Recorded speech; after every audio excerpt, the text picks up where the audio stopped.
बोले वो पद्मनाभ है ना, ये मरेगा तो प्रेत बनेगा, ब्रह्म राक्षस। भैंस है ना, वो देती तो दूध है लेकिन स्वयं क्या खाती, भूसा।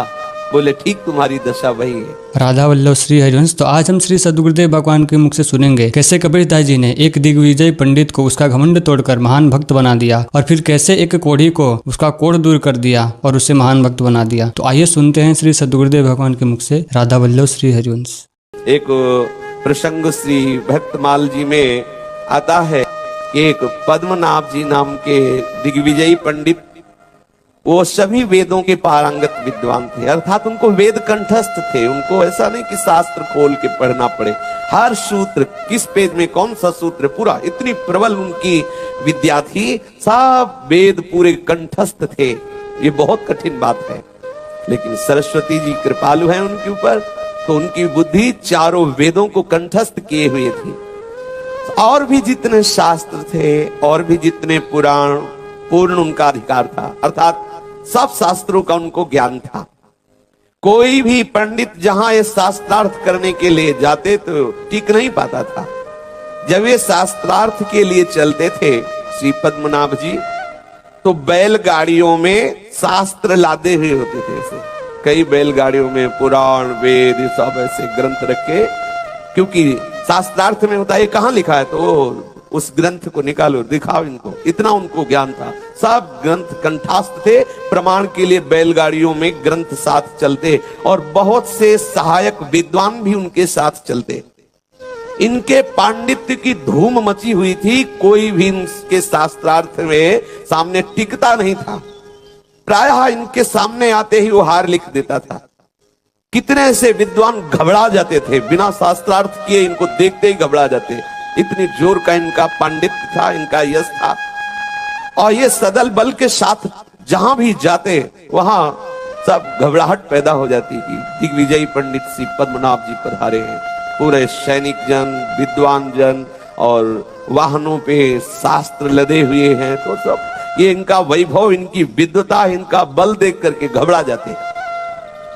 विजयश्री इनके चरण चूमती, जिधर जाते उधर इनकी जय घोष होती, इन्हीं की दुंदुभी बजती। बहुत से पंडितों ने विजय पत्र में अपनी हार स्वीकार की हुई थी, और साथ में वो रखते थे दिखाने के लिए कि इतने इतने पंडितों को परास्त किया गया।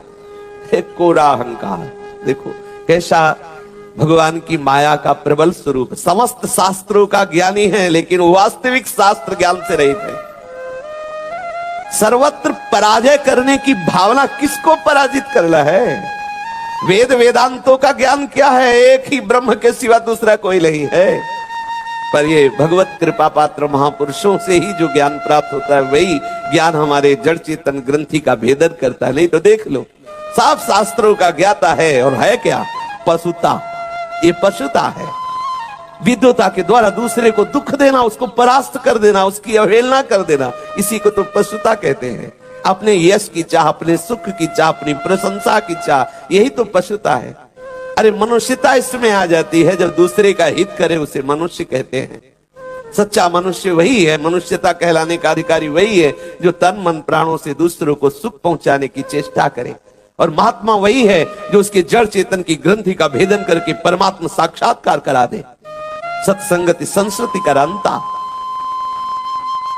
देश के कोने कोने में इनका पांडित्य प्रकाशित हो रहा था। विजय पत्र लिखवाते हुए आगे बढ़ रहे थे। फिर ये काशीपुरी आए। काशीपुरी में ललकार की, डंका बजवा दिया, काशी के विद्वान आकर हमसे शास्त्रार्थ करें। काशी में मुनादी फिरवा दी कि यहाँ के जितने भी विद्वान हैं, चाहे एक साथ एकत्रित होकर शास्त्रार्थ कर लें या अलग अलग शास्त्रार्थ कर लें, यदि शास्त्रार्थ करने की सामर्थ्य ना हो तो आकर के सभा के बीच में हार स्वीकार कर लें। काशी के पंडितों ने इनकी ख्याति सुन रखी थी। वे जानते थे कि इस समय सरस्वती इनके माथे पे विराजमान है, नक्षत्र बलवान है, विजयश्री इनके चरण चूम रही है, इनको परास्त करना बड़ा कठिन है। अब ये अंदर से वो सोचने लगे कि इसके साथ शास्त्रों के द्वारा हम विजय प्राप्त नहीं कर सकते, क्योंकि सरस्वती इसकी बुद्धि में बैठी हुई है।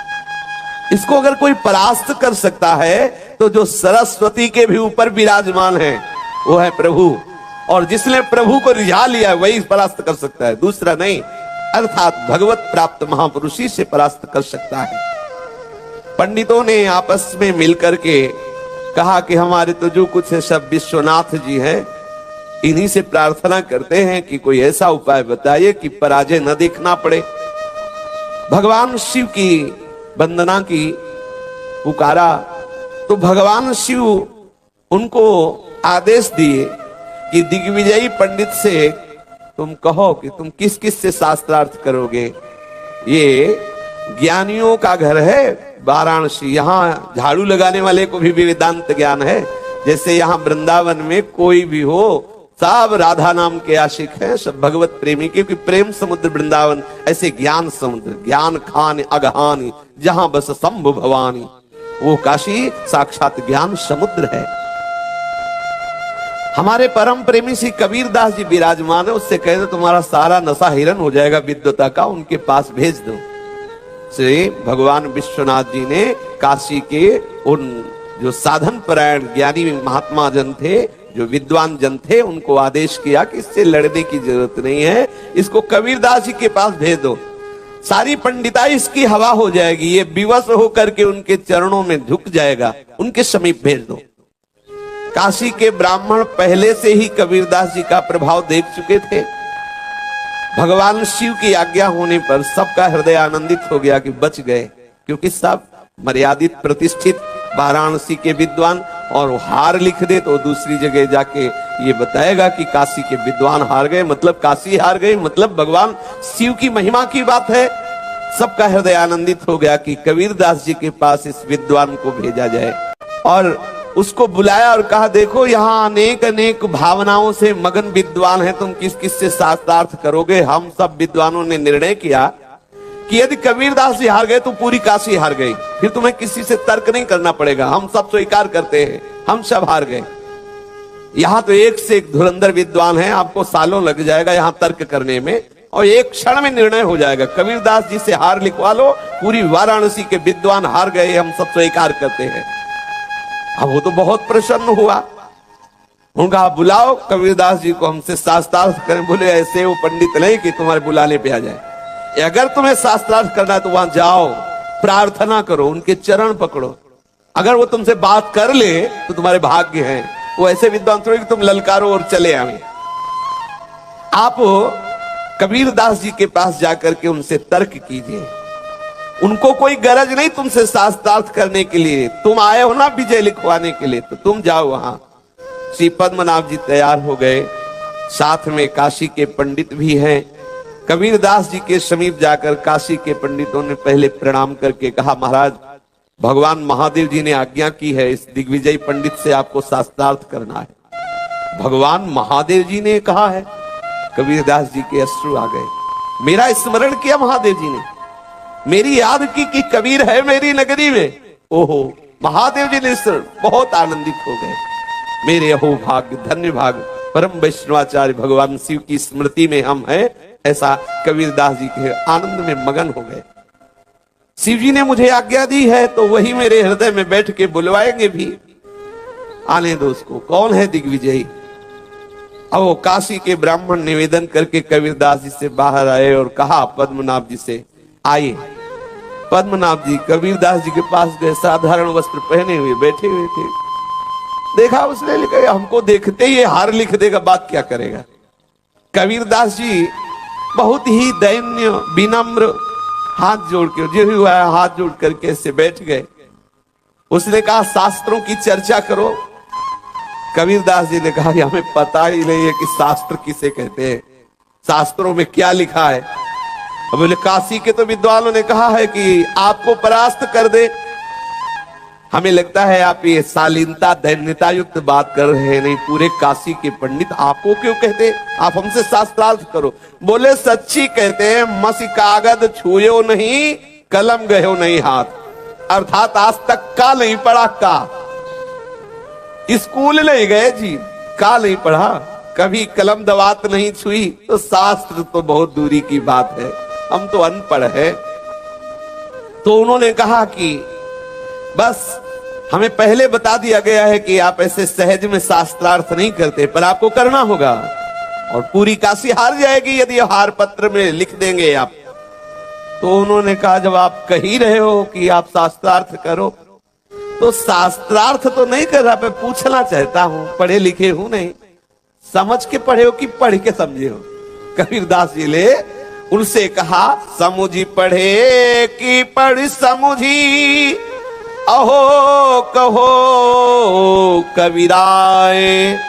हे विद्वान शिरोमणि, तुम समझ के पढ़े हो या पढ़ के समझे हो? अब वो सूत्र देखने लगे। अच्छा, बुद्धि क्यों काम नहीं कर रही? क्योंकि बुद्धि में विराजमान सरस्वती चेरी है श्री हरि की दासी है, और हरि दास को कोई परास्त करना चाहे तो बुद्धि हाथ जोड़ देती है, सरस्वती जी हाथ जोड़ देती है कि नहीं। समस्त देवताओं ने सरस्वती जी से प्रार्थना की कि भरत जी महाराज आ रहे हैं राम जी से मिलने के लिए, तुम ऐसा कुछ करो कि भरत की बुद्धि बदल जाए। उन देवताओं से कहा तुम्हारा दिमाग खराब है, तुम मेरे को बोल रहे भरत की बुद्धि बदल दे? अरे हमारी जैसी करोड़ों सरस्वती हो तो भी भरत की बुद्धि नहीं बदल सकती। राम अनुरागी, और ऐसा सोचना भी नहीं, अगर सोच लिए तो नष्ट हो जाओगे, क्योंकि भगवत प्रेमी महात्मा का जो अपराध करता है, राम रोष पावक सो जरई। सरस्वती जी कांप गई, देवताओं से कहा तुम ऐसी बात कहते हो? सरस्वती भी हरि चरणारविंद की दासी है, उनकी आज्ञा से सबको बुद्धि प्रदान करती है। उसकी बुद्धि मंद हो गई, वो समझे ले, फिर पूछता है महाराज वो आपका प्रश्न क्या है? बोले समझ के पढ़े हो कि पढ़ के समझे हो? अब वो बार बार खोपड़ी खजला रहा है, ग्रंथों की तरफ सोच, कुछ सब खाली, कुछ आ ही नहीं रहा। बैठा रहा, सब काशी के विद्वान बैठे रहे। तो उसने कहा कि अगर मुझे आज का समय दे दिया जाए तो मैं रात्रि में विचार करके बताऊंगा। कबीरदास जी को समय है, हमें कोई ड्यूटी में थोड़ी जाना है, जब तुम्हें आ जाए याद तो आके हमसे बता देना करके। अब वो पद्मनाभ जी बहुत ही चिंतन में लगे हैं, कुछ नहीं समझ में आ रहा कि कबीरदास जी कह क्या रहे हैं, पढ़ के समझो कि समझ के पढ़े हो, मतलब इसका मतलब क्या है। अब उससे विचार किया, एकांत में जाके शास्त्रों को पलट रहे, कुछ समझ में नहीं आ रहा। तो उनके हृदय में ये बात आई कि एकांत में किसी वृक्ष के नीचे बैठ करके फिर विचार करें, शायद सरस्वती की कृपा से बात आ जाए। तो वहां बैठे सोच ही रहे थे कि आवाज सुनाई दी। उस वृक्ष के नीचे, पीपल के नीचे बैठे थे, ऊपर कुछ प्रेत बैठे थे पीपल में, वो आपस में बातचीत कर रहे थे। एक ऊंची डाल थी, उस डाल पे वो कोई प्रेत बैठने जाए, बोले इस पे मत बैठना, ये पहले से पास है। बोले क्यों, इसमें कौन आ रहा है? बोले नया प्रेत आ रहा है। कौन नया प्रेत? बोले वो पद्मनाभ है ना, ये मरेगा तो प्रेत बनेगा, ब्रह्म राक्षस, तो ये डाल उसके लिए खाली है। पद्मनाभ जी वहां विचार करने गए थे कि कबीरदास जी को उत्तर ये भी सुना तो कांप गए। ब्रह्म राक्षस ये बनेगा पद्मनाभ और यहां करके बैठेगा, क्यों?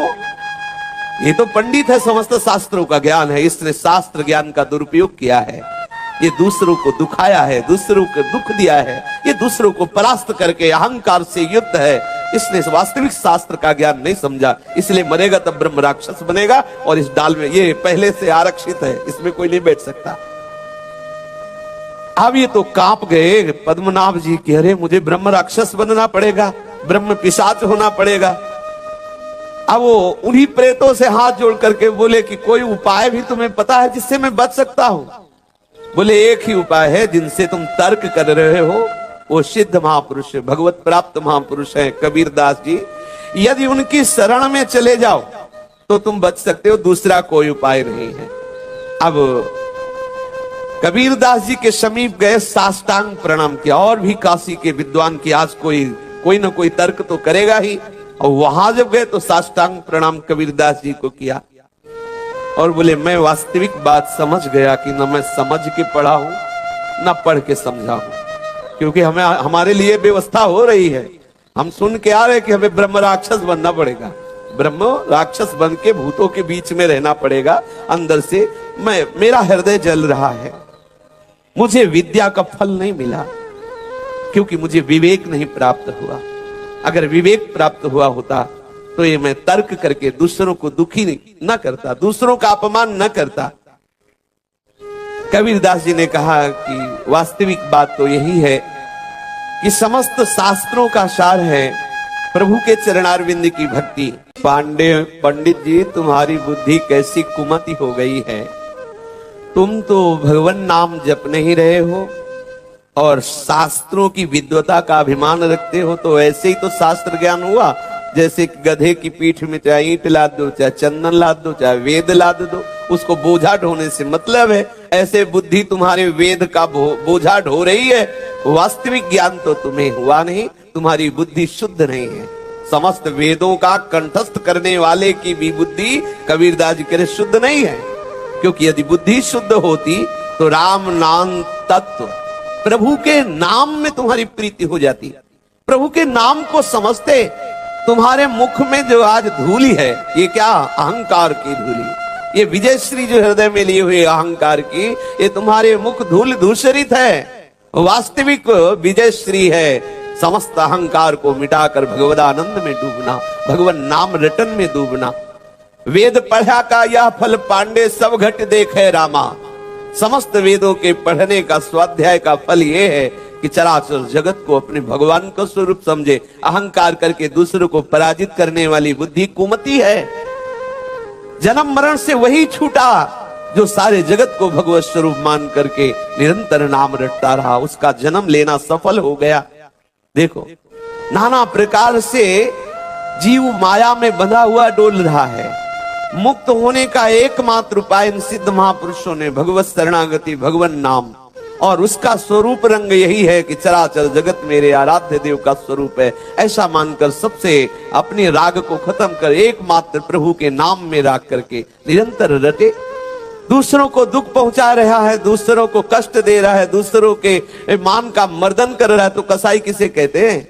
यही तो कसाईगिरी है। बहुत शास्त्र वेत्ता हो तो क्या, दूसरों को क्षोभ पहुंचाना। हिंसा कई तरह से होती, किसी की जान ले लेना ही केवल हिंसा नहीं है, वचन के द्वारा भी हिंसा होती है। किसी को ऐसा दुख पहुंचा देना कि वो जीवन भर वो वचन तुम्हारा खरकता रहे, उसको दुख देता रहे, ये क्या विद्वता है? ये क्या तो शास्त्रों के ज्ञान का फल है। बड़े बड़े महापुरुष नारद जी, भगवान व्यास जी, श्री सुखदेव जी आदि, ये बड़े बड़े महापुरुष बता रहे हैं कि जीवन का सार है भगवान के नाम से प्रेम हो जाना। वेदों को पढ़ करके अपने को विद्वान मानने वाला और कर्म कांड आदि नाना प्रकार के संध्या तर्पण आदि, लेकिन प्रभु की भक्ति से विमुख। कोई एक बताओ जो भगवत साक्षात्कार किए हो। कबीरदास जी कह रहे कोई एक भी बता दे कि वो जीवन मुक्त महापुरुष हो गया इतने करने से। तभी वो जीवन मुक्त होगा जब प्रभु के चरणों के आश्रय को लेकर हृदय में भजन परायण रहेगा, अहंकार रहित होकर भजन करेगा। जिह्वा से आपने भगवान नाम रटना प्रारंभ कर दिया तो अब कुछ पढ़ना बाकी नहीं रहा। ध्यान दीजिए, सब शास्त्रों का सार यही है, नाम में प्रीति हो जाना। कबीरदास जी महाराज कह रहे, यदि आप और मंत्र जप रहे हो, अनुष्ठान कर रहे हो सकाम भावना से, लेकिन तुम्हारा भगवत प्रीति प्रदान करने वाले नाम में प्रीति नहीं है, प्रभु के चरणों में प्रीति नहीं, किस काम का तुम्हारा जप जोग तीर्थ याटन वेदाध्ययन ये सब किस काम में आया? जो तय राम नाम नहीं जाना। यदि प्रभु के नाम से तुम्हारा परिचय नहीं तो क्या? को महापुरुष है, सार बात बता रहे हैं। बोले पंडित जी बहुत शास्त्रों का तुम्हें ज्ञान है, दूसरों को उपदेश करते हो, खुद स्वार्थ में लिपटे हुए हो, खुद देहाभिमान से भरे हुए हो। तुम्हारी दशा ऐसी दीपक की तरह, दीपक दूसरों को तो प्रकाश दे रहा है और स्वयं अपने तले पे अंधेरा किया हुआ है। तुम्हारा तन मन सब भोगों में सना हुआ है, बात तुम शास्त्रों की करते हो। जैसे भैंस है ना, वो देती तो दूध है लेकिन स्वयं क्या खाती? भूसा। बोले ठीक तुम्हारी दशा वही है, शास्त्रों का प्रवचन, शास्त्रों की वार्ता करते हो और स्वयं आचरण भूस खाने वाले, अर्थात विषयों में समझ गए कि अभी तक ना हम समझ के पढ़े हैं ना पढ़ के समझे हैं। अगर समझ के पढ़े होते तो जैसे श्री प्रहलाद जी, नारद जी ने समझा दिया गर्भ में ही, फिर उन्होंने शास्त्रों को पढ़ा तो समझ में आया। नारद जी ने समझा दिया सबका सार है श्री हरि भक्ति। आप सब शास्त्र पढ़ने में आ रहे। अगर सब शास्त्रों को पढ़ करके ये बात समझ गए, जैसे श्री सुखदेव जी महाराज पढ़ के समझे। पहले भगवान व्यास देव जी के द्वारा जो उच्चारण कराया हुआ शिष्यों के द्वारा श्लोक, उसको सुना और पढ़ा तब समझ में आया कि सार बात तो इस रूप माधुरी में डूबना है। या तो समझ के पढ़े तो भगवत चरणारविंद सब कुछ है ये मानकर पढ़ो, आपको कोई फंसा नहीं सकता। और या सब शास्त्रों का सार पढ़ के देख लो, एक ही है प्रभु के चरणारविंद में प्रेम हो जाना। कबीरदास जी ने कहा पद्मनाभ से कि ना तुम समझ के पढ़े हो ना पढ़ के समझे हो, अभी आप बिल्कुल अज्ञानी के अज्ञानी हो, क्योंकि भगवान के चरणों में प्रेम नहीं। सब काशी के विद्वान देख रहे तो बार बार खड़े होते, बार बार साष्टांग दंडवत होते। पद्मनाभ जी चरण पकड़ लिए कबीरदास जी के, कहा महाराज बस आप कृपा करके हमें नाम प्रदान करो, अपने श्री चरणों का आश्रय दे दो, मुझे शिष्य बना लो। कबीरदास जी ने कृपा की और उन्हें मंत्र दीक्षा दी, नाम दी और कहा खूब रटो नाम। अब वहीं रहने लगे, सब जितने भी ग्रंथ थे सब हटा दिए, सब सेवक हटा दीजिए सब, और दैन्य होकर के कबीरदास जी के आश्रम में ही रहने लगे। कबीरदास जी प्रायः इनसे सेवा नहीं लेते थे और सेवक जन श्रीअंग सेवी थे, पर इनसे कभी, और ये ललचाते थे कभी सेवा मिले तो कभी जैसे कोई अवसर मिल गया तो ये स्वयं सेवा में लग जाते कबीरदास जी, पर कभी आज्ञा नहीं करते थे। एक दिन गंगा जल लाना था, देखा कि अवसर है, उन्होंने कमंडल लिया और गंगा जल लाने के लिए, कबीरदास जी की सेवा के लिए गंगा जल लाने के लिए गए तो वहां एक दृश्य देखा। पद्मनाभ जी जल पात्र लेकर श्री गंगा जी में जा रहे थे जल लेने के लिए, तो देखा वहां भीड़ लगी हुई है। काशीपुरी में एक सेठ रहता था, उसके कुछ कर्म बिगड़ गए थे तो शरीर गलित कुष्ठ से युक्त था, शरीर में पीव मवाद और कीड़े भी हो गए, इसीलिए बहुत सावधान, कोई ऐसा कर्म न बन जाए जो हमें इस कोटि का दुख देने लगे। कर्म करते समय ध्यान नहीं रहता, प्रमाद स्थिति रहती, लेकिन जब उसका भोग आता है तो बहुत बड़ा रूप लेके आता है। अब आप सोचो, चींटी काटती है तो कैसा लगता है, पूरा शरीर सड़ रहा हो, फिर उसमें कीड़े हो, कैसा भयानक कष्ट होगा उसको। तो उसके शरीर में कीड़े पड़े हुए थे और कोई भी उसके समीप नहीं जाता, परिवार के जितने जन थे सब उससे घृणा करते थे। ये चमड़ी को देख करके ही प्यार होता है, और शरीर स्वस्थ है, आप कमा रहे हो तो संपत्ति को देखकर प्यार होता है। चमड़ी बिगड़ जाए, दमड़ी ना हो, फिर देखो कौन प्यार करता है। फिर तो एक ही प्यार करने वाला है श्री हरि, दूसरा नहीं। इसलिए पहले से ही अंत ही तो तजेंगे पामर, तू न तजय अबहीं ते। कोई परिवार का उससे बात नहीं करता था। और एक दिन वो निकल के जा रहा था तो एक भंगिनी जो है वो सोहनी लगा रही थी, उसने देखा, उसने कहा है एक कोढ़ी का दर्शन हो गया, हो सकता है दिन भर भूखा ही रहना पड़े। बड़े कठोर वचन बोले।